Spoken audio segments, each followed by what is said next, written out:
Olá, então dentro da competência 2, que trata da parte de geometria e as formas de vida, vamos trabalhar agora a parte de geometria analítica e entender o que representa fazer análise geométrica de pontos, de retas no plano. Então, para compreender o que isso representa, vamos lembrar assim: o que temos de coordenadas cartesianas, que é uma palavra comum que vocês devem entender. Quando dizemos coordenadas cartesianas, nós estamos trabalhando com valores e localização de pontos retas no plano, em relação a um referencial. E que referencial seria esse? Nós utilizamos um eixo vertical, que é chamado eixo das ordenadas, tá ok? Esse ponto zero é o ponto de origem do eixo.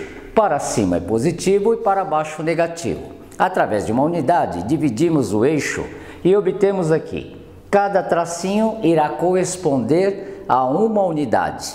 E aí nós dizemos então que cada ponto no plano estará posicionado em relação ao eixo Y para cima ou para baixo.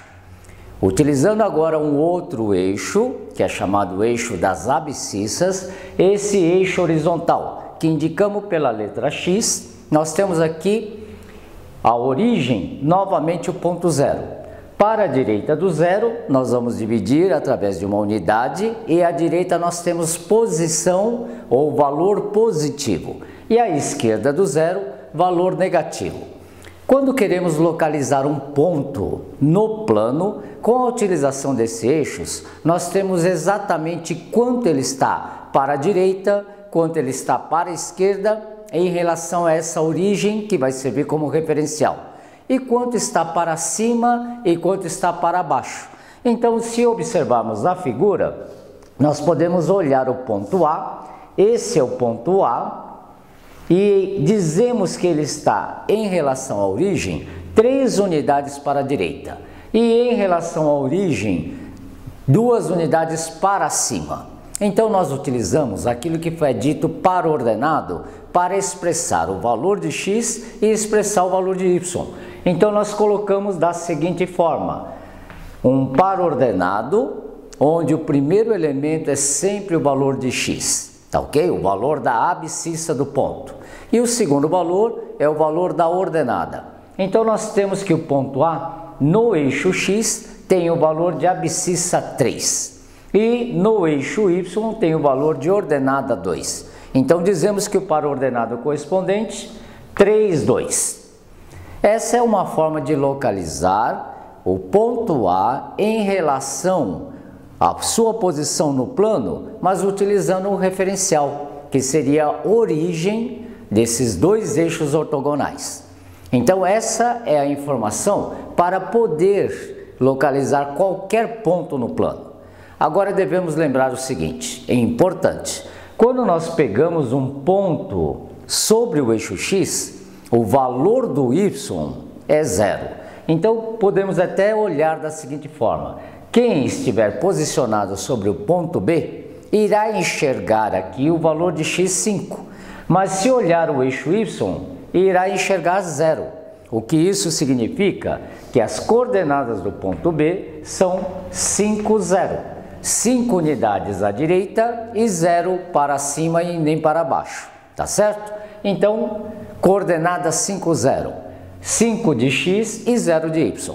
Em contrapartida, nós temos aqui o ponto C. Esse ponto C está localizado em cima do eixo y.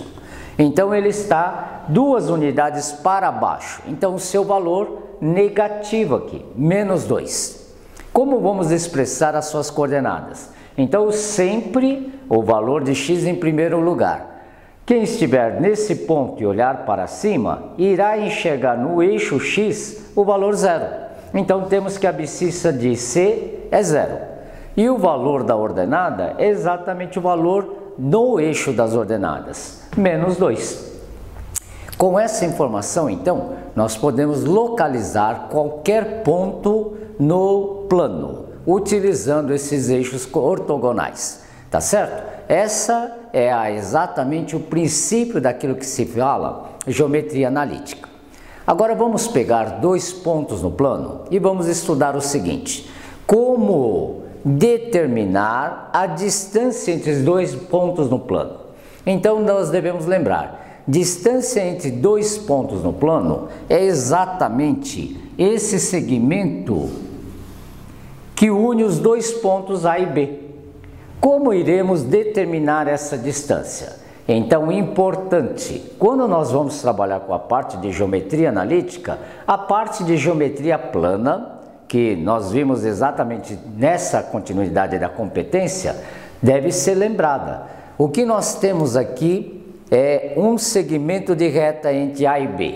E eu quero determinar qual é essa distância. Então, devemos ver o seguinte: quando trabalhamos com eixos cartesianos, nós lemos aqui diretamente, tanto no eixo das abscissas como no eixo das ordenadas, o que corresponde em termos de distância entre x e y, tá certo? No eixo x e no eixo y. Agora, eu não tenho a leitura direta qual é a distância de A e B. Então, iremos fazer um trabalho geométrico sobre a figura. E como irá ser feito esse trabalho?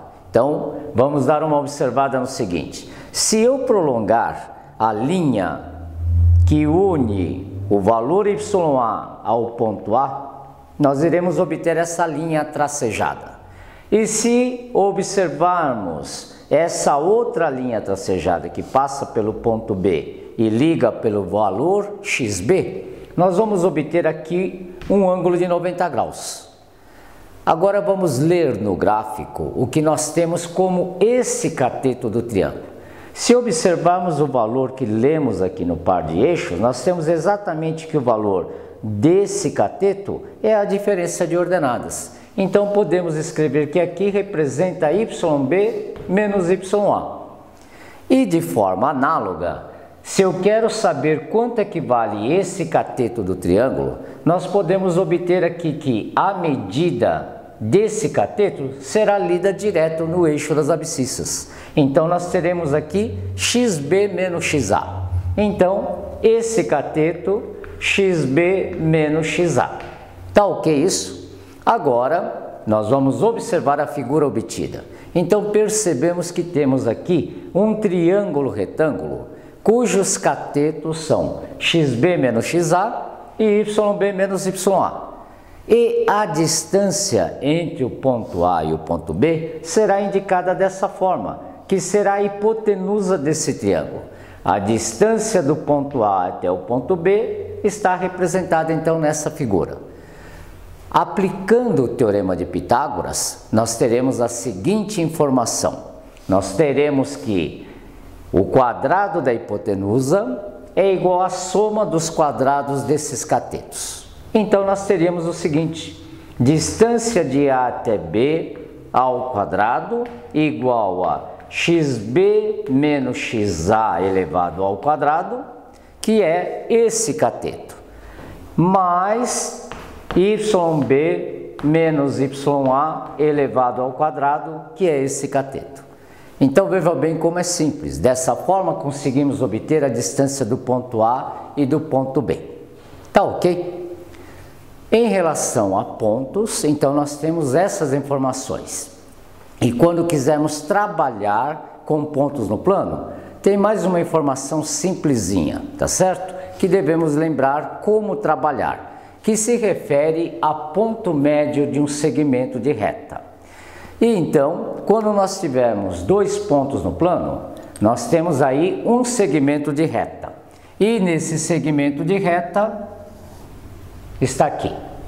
E aí, quando queremos obter o ponto médio, nós teremos o ponto médio exatamente no meio. Essa representação diz o ponto médio M. E como queremos saber as coordenadas do ponto M, vamos indicar aqui XM e YM. E, rapidinho, para vocês perceberem a informação. O valor de XM é igual a XA mais XB dividido por 2. E o valor de YM é YA mais YB dividido por 2. Então, dando continuidade, vamos estudar agora a parte da reta no plano. Nós vimos pontos, como localizar, agora vamos lembrar o que representa trabalhar com reta no plano. Então, lembre o seguinte, quando trabalhamos no plano, nós temos aqui infinitas retas no plano. Nós podemos obter quantas retas desejarmos. Retas verticais, retas horizontais, retas crescentes, dizemos que ela está subindo para a direita e descendo para a direita, reta decrescente. Então nós temos infinitas retas. Agora o que nós devemos lembrar? O que é que diferencia uma reta em relação a outra? A sua posição no plano, em relação ao par de eixos ortogonais. Então agora vamos trabalhar com os diversos tipos de retas possíveis. E o que devemos lembrar? Toda reta do plano tem uma equação da forma ax mais by mais c igual a zero. Essa equação é uma equação que nós dizemos característica da equação da reta. E nós devemos lembrar assim, temos um número na frente do x, multiplicando o x, que será sempre chamado de a. Um número na frente do y, que será chamado de b. E o número que está sozinho, que será o c. Toda equação de reta pode ser reduzida a essa forma, que é dita forma geral. Agora, o que nós devemos lembrar? O que é que diferencia uma equação da outra? Os valores de a, b e c. E cada reta que formos trabalhar, vai ter valores de a, de b e c diferentes. Então, nós temos aqui infinitas retas. A diferença das equações de cada reta aqui presente será em termos do valor do A, do B e do C.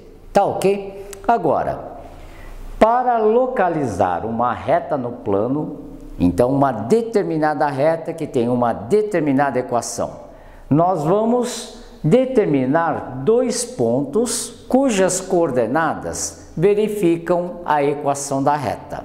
Então, o que nós teríamos? Nós teríamos a seguinte informação.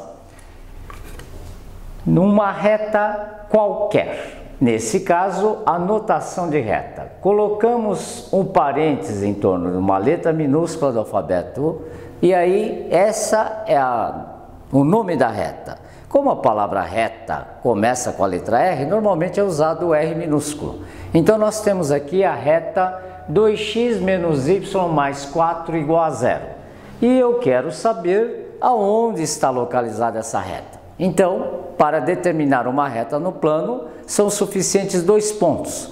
Então, vamos procurar dois pontos cujas coordenadas verificam a equação da reta. Então, atribuímos um valor para x. É claro que devemos atribuir um valor adequado. Quando dizemos adequado, não adianta colocar um número muito grande que ficaria difícil a representação, ou um número quebrado. Vamos usar um número inteiro, pode ser qualquer valor, tá ok? Poderíamos, por exemplo, colocar 0 no lugar do x.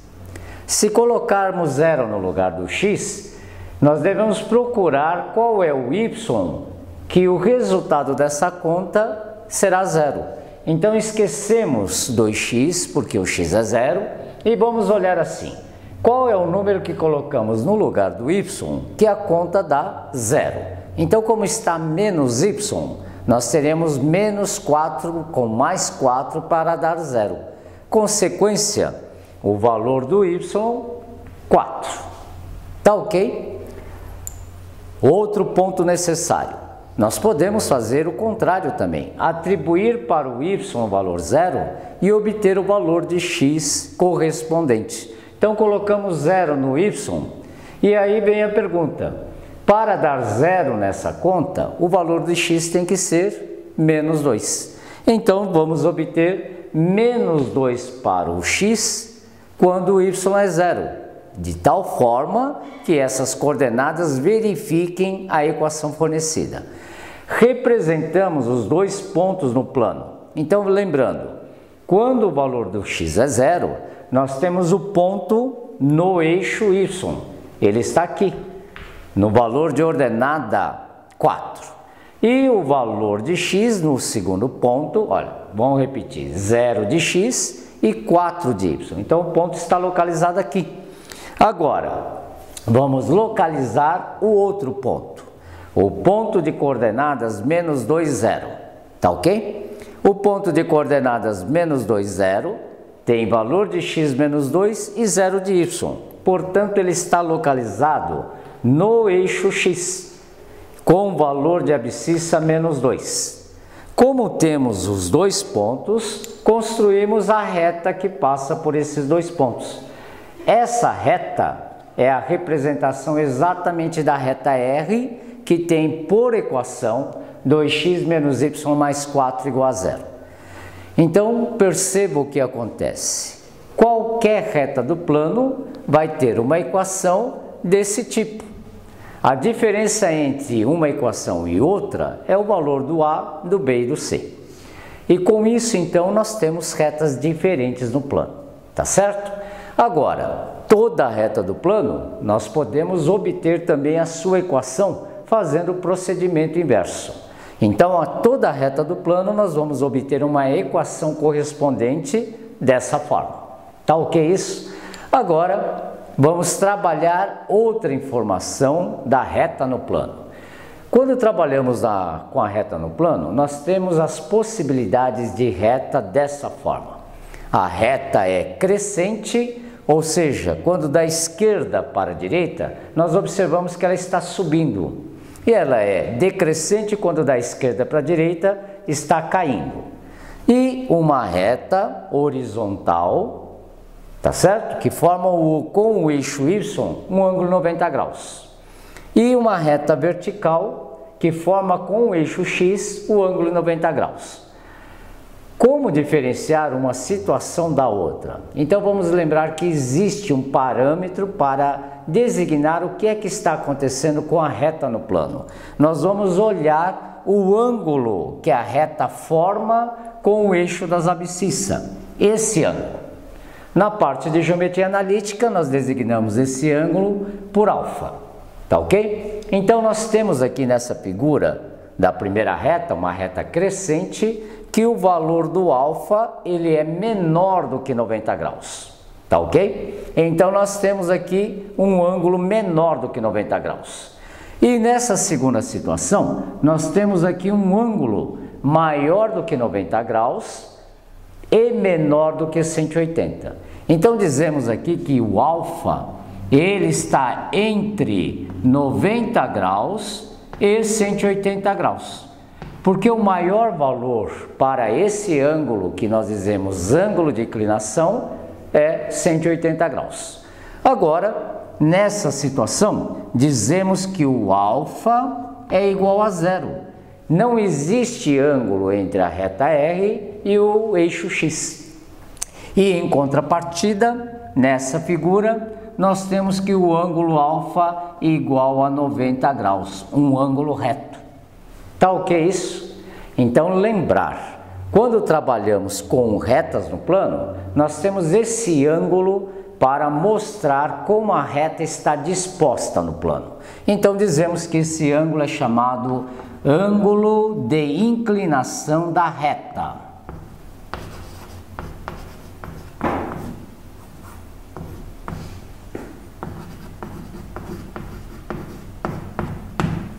Tá ok? Então devemos lembrar o que representa esse elemento no plano.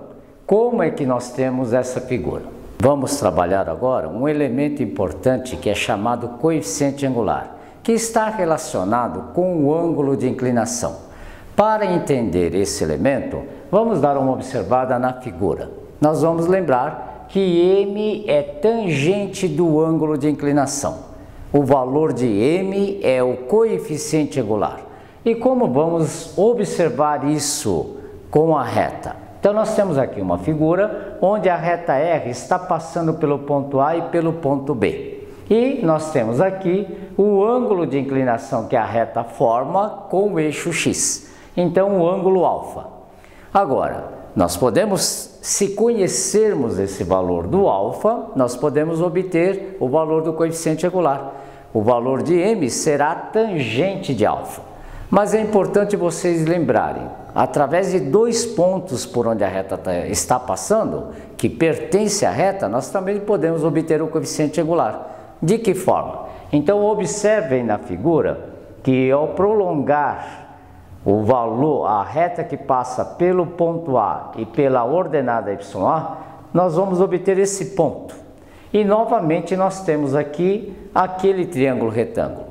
Pela correspondência, se aqui nós temos o ângulo alfa, nós vamos obter o ângulo alfa também aqui, nesse triângulo retângulo. Então é importante lembrar, quando pegamos o ângulo alfa e observamos esse triângulo, vamos verificar que esse cateto, que representa YB menos YA, é o cateto oposto ao ângulo alfa. E esse cateto entre A e esse ponto representa XB menos XA, que eu leio diretamente no eixo horizontal. Agora, como obtemos a tangente de um ângulo no triângulo? O cateto oposto, que é YB menos YA, dividido pelo cateto adjacente, que é XB menos XA. Então, quando queremos obter o coeficiente angular através de dois pontos, nós podemos obter através dessa relação, diferença de ordenadas sobre diferença de abscissa. Tá ok? Ou pegamos e obtemos a tangente do ângulo alfa. O coeficiente angular é a tangente de alfa. E por causa disso, através dos dois pontos, nós também conseguimos obter o coeficiente angular. Tá ok até aí? Agora vamos dar uma olhada nessa outra informação. Aquilo que dizemos, equação fundamental da reta. Essa equação fundamental da reta, ela é obtida desde que nós conheçamos dois valores, o coeficiente angular e um ponto que pertence à reta. Então, para compreender essa informação, nós temos aqui uma reta e essa reta está passando pelo ponto P. Vamos pegar como exemplo.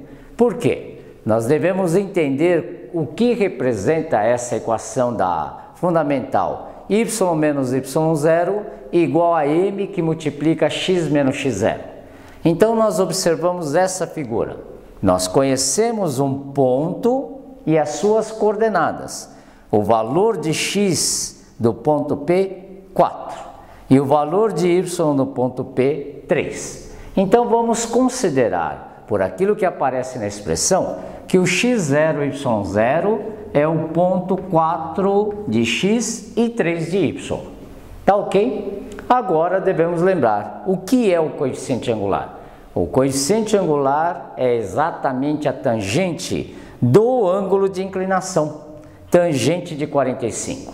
Então, m igual a tangente de 45. E aí devemos lembrar, tangente de 45 igual a 1. Então vejam bem o que aconteceu. Dessa figura nós temos a informação do valor da tangente e nós temos o valor das coordenadas de um ponto por onde a reta está passando. Aplicamos a equação fundamental, y menos y0, y menos 3, portanto, igual a m, que vale 1, e x menos o x0, que é 4. Desenvolvendo essa expressão, eliminando parênteses e juntando os termos, nós chegaríamos a essa equação, x menos y e menos 1 igual a 0. Essa equação, então, é a equação que tem como representação no plano essa reta. Como nós chegamos nessa equação? Utilizando a equação fundamental da reta, tá ok? E nós conhecemos então o valor do coeficiente angular e de um ponto por onde a reta está passando. Esse é um exemplo bem simplesinho, tá ok isso? Agora, nós podemos colocar a representação de uma equação de outras formas, mexendo na equação. Então, nós temos aquilo que é dito equação fundamental da reta, que vocês acabaram de ver. Nós temos aquilo que dizemos equação reduzida da reta. E nós temos aquilo que é dito forma segmentária da reta. Tá ok? não pode ser esquecido. Nós temos formas de escrever a mesma reta, só que com outra aparência. Então vamos dar uma olhada no que representa a forma reduzida. A partir da forma geral, nós podemos pegar e montar a forma reduzida. O significado da forma reduzida é sempre colocar o y isolado num dos membros. Então, se pegarmos o y e passarmos para o outro lado, nós iremos obter 2x mais 4 igual a y para essa equação. Quando colocamos nessa forma com o y isolado, nós temos exatamente a forma reduzida. Então, importante. Por que nós devemos colocar muitas vezes na forma reduzida? Porque ela vai nos fornecer duas informações. O número que está na frente do x, multiplicando o x, é exatamente o coeficiente angular da reta.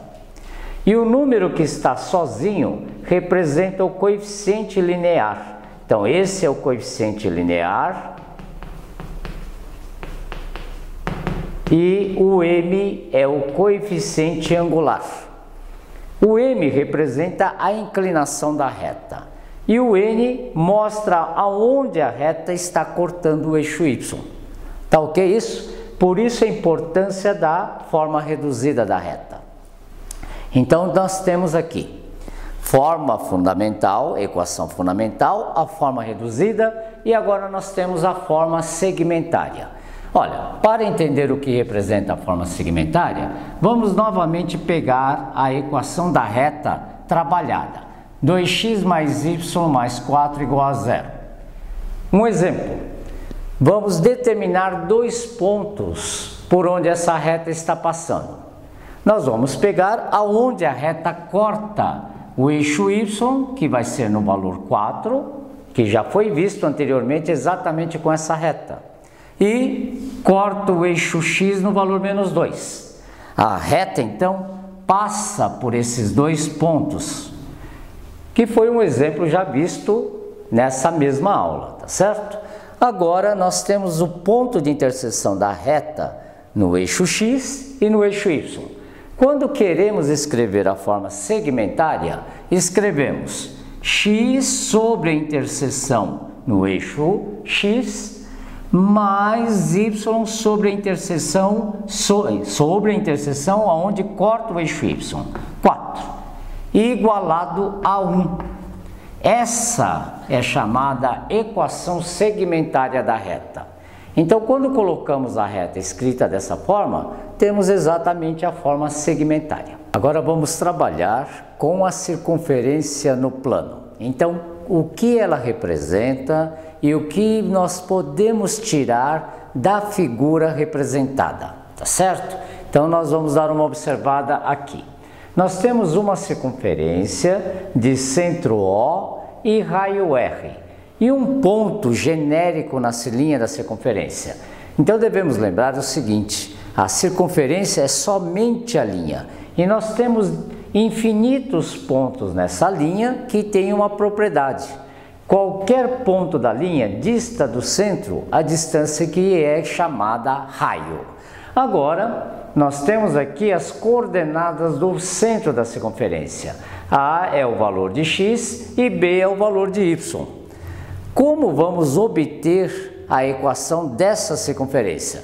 Então, como nós temos dois pontos no plano, o centro da circunferência e esse ponto genérico que podemos chamar de ponto P, nós podemos calcular a distância entre os dois pontos, utilizando exatamente aquela fórmula que nós vimos na distância entre dois pontos.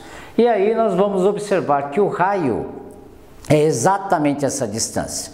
Então, aplicada a fórmula, nós vamos obter diferença de abscissas entre o ponto P e o ponto O. Então, x menos a ao quadrado, mais diferença de ordenada y do ponto P e o y do ponto O, do centro da circunferência, y menos b ao quadrado.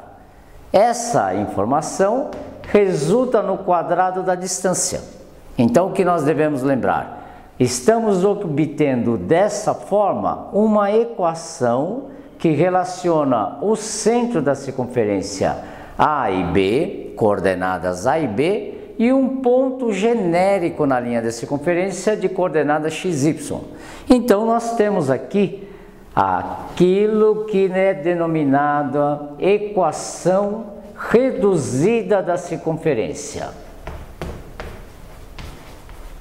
Então, toda vez que nós tivermos uma equação nessa forma, nós temos aquilo que é denominada equação reduzida. Tá ok isso? Então, essa é a equação reduzida da circunferência representada dessa forma. E isso é válido para qualquer circunferência no plano. Agora, para entender como é que isso funciona no plano, nós temos aqui um exemplo. Obter a equação da circunferência, que tem como diâmetro o segmento que une os pontos A, de coordenadas 2 e 4, e B, de coordenadas 6 e 2. Então, agora vamos ver o seguinte, olha, nós temos diversas informações. Esse exercício é relativamente simples, mas o que nós devemos lembrar, o que representa falar diâmetro, o que representa obter o raio, tá certo? Então, são informações que nós devemos lembrar como obter. Então, nós temos aqui o segmento AB. Olha, isso é uma representação genérica. Não quer dizer que esteja dessa forma. É só um esboço da figura para entender como é que vai ser obtida a circunferência. Então, nós temos agora o ponto médio desse segmento. Por que ponto médio? Porque quando dizemos que AB é o diâmetro, nós temos que essa linha está passando pelo centro da circunferência, que vai ser o ponto O. E a circunferência vai estar passando pelos dois pontos dessa forma. Tá ok isso? Então, é importante lembrar o que isso representa. Nós temos aqui uma circunferência passando pelos dois pontos e tendo o ponto O como centro. Está aqui, de uma forma simplesinha, o que nós temos nessa figura. Agora, observando a figura, temos aqui o raio e temos aqui o raio, porque o segmento AB é o diâmetro. Então, com essa informação, nós temos toda a possibilidade de obter a equação da reta. Por quê? Porque o ponto A tem coordenadas, como foi fornecido, 2, 4. E o ponto B tem coordenadas 6, 2. Com isso, então, nós calculamos o valor do meio das coordenadas 2, 4 e 6, 2. Podemos aplicar até a fórmula de ponto médio, mas é uma coisa simplesinha. Obter o valor do meio da abscissa 2 e abscissa 6. Qual é o valor que está no meio? Então, nós vamos observar que a abscissa do ponto O vale 4. De uma forma bem prática e simplesinha. 6 mais 2, 8, dividido por 2, 4. O valor da abscissa do ponto médio. E o valor da ordenada do ponto médio de forma análoga. 4 mais 2, 6, dividido por 2, 3. Tá ok isso? Então, nós temos aqui o centro da circunferência e agora nós vamos lembrar, olha, nós temos que obter aqui o raio. O que é o raio? O raio é a distância do ponto O até o ponto B, por exemplo, ou do ponto O até o ponto A. Então, nós podemos usar a fórmula da distância. A distância do ponto A até o ponto O ao quadrado é igual a x do ponto A. 2. Podemos fazer o inverso, do ponto O para o ponto A. Nada irá impedir isso daí de dar, porque nós temos elevado ao quadrado e dá o mesmo resultado. Então, olha, 4 menos 2. 4 menos 2 ao quadrado. Depois, 3 menos 4 elevado ao quadrado. 3 menos 4 elevado ao quadrado. Então, vamos obter que a distância do ponto A até o ponto O ao quadrado, tá ok? É igual 4 menos 2 2 ao quadrado, 4, 3 menos 4 elevado ao quadrado, 1, e nós obtemos então que a distância ao quadrado do ponto A até o ponto O é igual a 5. Tá ok isso? Então é importante vocês lembrarem, nós temos aqui a distância do ponto A até o ponto O, mas se observarmos a figura, a distância é exatamente o raio. Então, essa informação é o valor do raio. Olha que interessante, conhecemos o centro da circunferência e conhecemos o valor do raio. Então, sabemos que a equação reduzida da circunferência é escrita dessa forma quando conhecemos o centro e um ponto, tá certo? E quando conhecemos o centro e o raio. Então agora nós vamos escrever a equação procurada. X menos a abscissa do centro, 4 ao quadrado, mais y menos 3 ao quadrado igual raio ao quadrado. Tá certo? Então aqui, olha, o raio ao quadrado. Então obtemos 5 aqui. Essa é a equação que foi procurada no enunciado. Tá ok isso? Agora, normalmente a equação de uma reta, ela não aparece somente na forma reduzida. Ela aparece como dita equação geral da circunferência. E é uma coisa simplesinha. A equação reduzida da reta, e escrita de uma forma simplificada, está aqui. Y menos b elevado ao quadrado igual a r quadrado. Agora, basta elevar ao quadrado esse binômio e esse binômio. Então, vamos obter aqui o quadrado x ao quadrado menos 2ax mais a quadrado. E no outro termo, nós vamos obter de forma análoga y ao quadrado menos 2by mais y mais b quadrado. Isso igual raio ao quadrado. Transpondo os membros e reordenando, nós podemos escrever x ao quadrado mais y ao quadrado menos 2ax menos 2by mais a quadrado mais b quadrado, e passando o r quadrado para o primeiro membro, menos r quadrado igual a 0. Essa forma de escrever a equação de uma circunferência, que foi obtida a partir da equação reduzida, recebe o nome de equação geral da circunferência. O motivo de estar escrito desse jeito é para reconhecer que quando nós tivermos uma equação desse tipo, ela pode representar uma equação de circunferência, tá certo? Quando nós temos a equação escrita dessa forma, sem dúvida nenhuma nós temos a equação de uma circunferência, desde que o valor que apareça depois do sinal de igual seja maior do que 1, tá certo? Melhor, maior do que 0. Essa seria a equação geral da circunferência. Então, com isso, encerramos essa aula da competência 2.